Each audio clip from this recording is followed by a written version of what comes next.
Hello friends, आज मैं आपके लिए लेकर आया हूँ कम्युनिकेशन स्किल्स की 4 बहुत ही जबरदस्त टेक्निक्स। अगर आप ये टेक्निक्स सीख जाओगे, जो कि प्रैक्टिस करके कोई भी सीख सकता है, तो इसके आपको 3 मेन फायदे होंगे। फर्स्ट ये कि आप बात करने के एक्सपर्ट बन जाओगे। सेकंड ये कि आप बहुत कॉन्फिडेंट बन जाओगे। और थर्ड ये कि फिर आप किसी को भी और बताओ और सुनाओ कहकर बोर नहीं करोगे।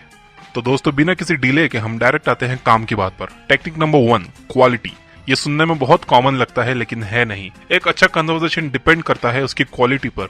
इसलिए जब भी आप बोलो तो कोशिश करो कि सारे अनइम्पोर्टेंट वर्ड्स निकाल दो, जैसे कि जो है। तो कई बार लोग नॉर्मली वर्ड बहुत बोलते हैं और कई लोग यू नो बहुत बोलते हैं। ये वर्ड्स कन्वर्सेशन में कोई वैल्यू ऐड नहीं करते और इन्हें बोलने का कोई मतलब नहीं है। फॉर एग्जाम्पल, ये पैराग्राफ ध्यान से सुनिए। संडे को आप क्या करते हो? मैं हर संडे सुबह जो है क्रिकेट खेलने जाता हूँ, दोपहर तक नॉर्मली क्रिकेट खेलता हूँ, देन शाम को नॉर्मली फैमिली के साथ बाहर जाता हूँ, संडे को लिटरली बहुत मजा आता है। इसको अब इससे कंपेयर करो। संडे को आप क्या करते हो?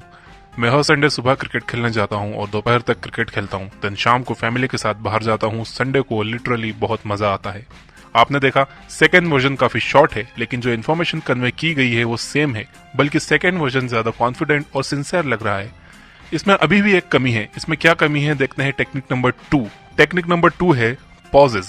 एक जैसा बोलने की बजाय थोड़ा रुक कर बोलना चाहिए। जब आप थोड़ा रुक कर बोलते हो तो यह आपकी बात में दम पैदा कर देता है। सेम सेंटेंस को थोड़ा रुक कर बोलते हैं। मैं हर संडे सुबह क्रिकेट खेलने जाता हूँ और दोपहर तक क्रिकेट खेलता हूँ, देन शाम को फैमिली के साथ बाहर जाता हूँ, संडे को लिटरली बहुत मजा आता है। तो ये है डिफरेंस। अगर आपको अपने मैसेज में दम पैदा करना है तो थोड़ा रुक कर बोलिए और सही जगहों पर रुकिए। थर्ड टेक्निक है स्टेटमेंट्स। एक कॉमन मिस्टेक जो मोस्टली लोग करते हैं वो ये कि सामने वाले पर क्वेश्चंस के बाद क्वेश्चंस फायर करते जाते हैं, जैसे कि वो उनका इंटरव्यू ले रहे हों। डोंट डू दैट, क्योंकि अगर आप सिर्फ क्वेश्चंस पूछोगे और अपने बारे में कुछ भी नहीं बताओगे तो ये वन साइडेड कन्वर्सेशन हो जाएगा और सामने वाला आपसे जल्द से जल्द पीछा छुड़ाना चाहेगा। इसलिए सवाल करने की जगह स्टेटमेंट्स यूज करो। मैं आपको 2 तरह की बहुत काम की स्टेटमेंट टेक्निक्स बताता हूँ। फर्स्ट है कोल्ड रीड स्टेटमेंट्स। इसमें आपको करना यह है कि सामने वाले को ऑब्जर्व करके उनके बारे में बस अंदाजा लगाना है और वही उनसे कहना है। मान लो कि आप किसी से पूछना चाहते हो कि उनकी हॉबीज क्या हैं, तो सिंपल क्वेश्चन तो ये हुआ कि आपकी हॉबीज क्या हैं। इसको अगर कोल्ड रीड स्टेटमेंट बनाना है तो कहो, आप काफी इंटरेस्टिंग पर्सन नजर आते हो। मैं शर्त लगा सकता हूँ कि आपकी हॉबीज भी काफी इंटरेस्टिंग होंगी। अगर आपका अंदाजा गलत है तो वो आपको करेक्ट करेंगे कि नहीं यार, मैं कहाँ इंटरेस्टिंग हूँ, मैं तो दिन भर सोता हूँ। या फिर वो आपसे पूछेंगे कि आपको क्यों लगता है कि मैं इंटरेस्टिंग हूँ। लेकिन अगर आप सही निकले तो आपके और उनके बीच एक स्ट्रॉन्ग रैपो बन जाएगा और वो भी हैरानी से पूछेंगे कि मेरी इंटरेस्टिंग हॉबीज हैं, आपको कैसे पता। कोल्ड रीड स्टेटमेंट्स ज्योतिष भी यूज करते हैं। हाथ देखकर कहेंगे, बेटा तुम्हें जल्दी गुस्सा आता है। हाँ बाबा, आपको कैसे पता? लकीरें कह रही हैं बेटा। बेटा तुम्हारी 2 गर्लफ्रेंड्स है। 2 नहीं होगी तो भी आपको लगेगा कि कहाँ एक ये है और एक वो है। बाबा बस, आप तो बहुत पहुंचे हुए हो।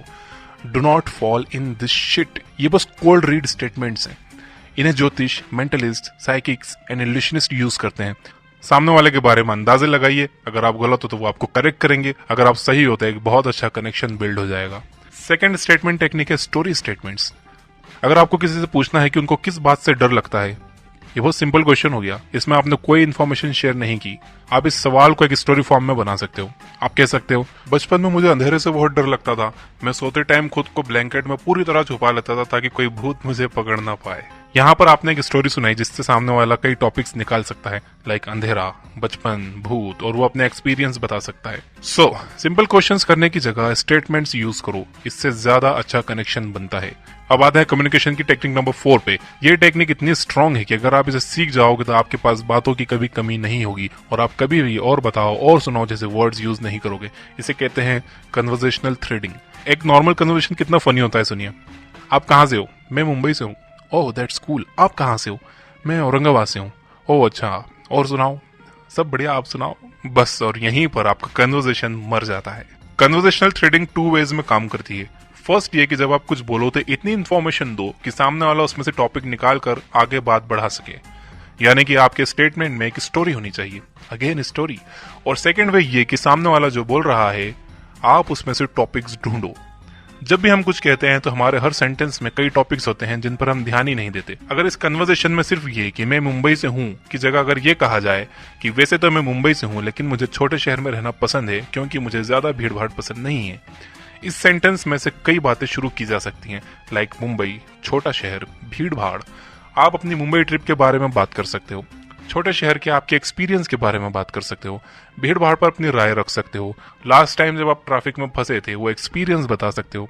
मान लो कि सामने वाला बस इतना ही कह रहा है कि वो मुंबई से है, फिर जब वो आपसे पूछ रहा है तो आप अच्छी इन्फॉर्मेशन दे सकते हो आपके शहर के बारे में कि मैं औरंगाबाद से हूँ, यहाँ की 2 साइट्स को यूनेस्को ने वर्ल्ड हेरिटेज डिक्लेयर किया है, यहाँ पर ताजमहल की एक कॉपी है जिसे दक्कन का ताज कहते हैं, जो कि शाहजहां के पोते ने बनवाया था। तो इससे इंटरेस्ट बढ़ता है सामने वाले का, वो और सवाल करते हैं। एक और एग्जाम्पल देता हूँ, अगर आप एक प्रोग्रामर हो तो आप कह सकते हो कि मैं एक सॉफ्टवेयर कंपनी में प्रोग्रामर हूँ और अपनी स्किल्स से लोगों की लाइफ को सिंप्लीफाई करने की कोशिश करता हूँ। इस रिप्लाई में कई टॉपिक्स हैं जिन पर बात की जा सकती है, like software company, programming skills, life को सिंप्लीफाई करना, एक्सेट्रा एक्सेट्रा।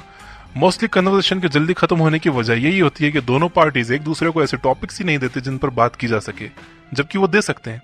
तो अगर आपको किसी ने टॉपिक्स दे दिए हैं तो आप उनमें से चूज कर सकते हो जिसमें आप इंटरेस्टेड हो और उस पर आगे बात कर सकते हो, और अगर नहीं दिए हैं तो आप उन्हें टॉपिक्स दे सकते हो स्टोरी स्टेटमेंट्स के जरिए। तो ये थी कम्युनिकेशन स्किल्स की 4 बहुत ही पावरफुल टेक्निक्स। एक बार मैं आपको फिर से बता देता हूँ। नंबर 1 है क्वालिटी, अपनी बातों में क्वालिटी लाइए, सारे अनइम्पोर्टेंट वर्ड्स निकाल दीजिए। सेकंड है पॉजेस, सही जगह पर रुकिए ताकि इससे आपकी बात में दम पैदा हो। थर्ड है स्टेटमेंट्स, किसी से भी सवाल पे सवाल पूछने के बजाय स्टेटमेंट्स में बात करिए ताकि वो आपसे खुलकर बात कर सकें और अपने बारे में कुछ बता सकें। फोर्थ है कन्वर्सेशनल थ्रेडिंग, यानी सामने वाले की बात को आप ध्यान से सुनो और उसमें से टॉपिक्स निकालो। अगर वो कोई टॉपिक नहीं दे रहे हैं, बहुत ब्रीफ में बात कर रहे हैं, तो आप थोड़ा डिटेल में रिप्लाई दो ताकि वो उसमें से टॉपिक्स निकाल कर कन्वर्सेशन कंटिन्यू रख सकें।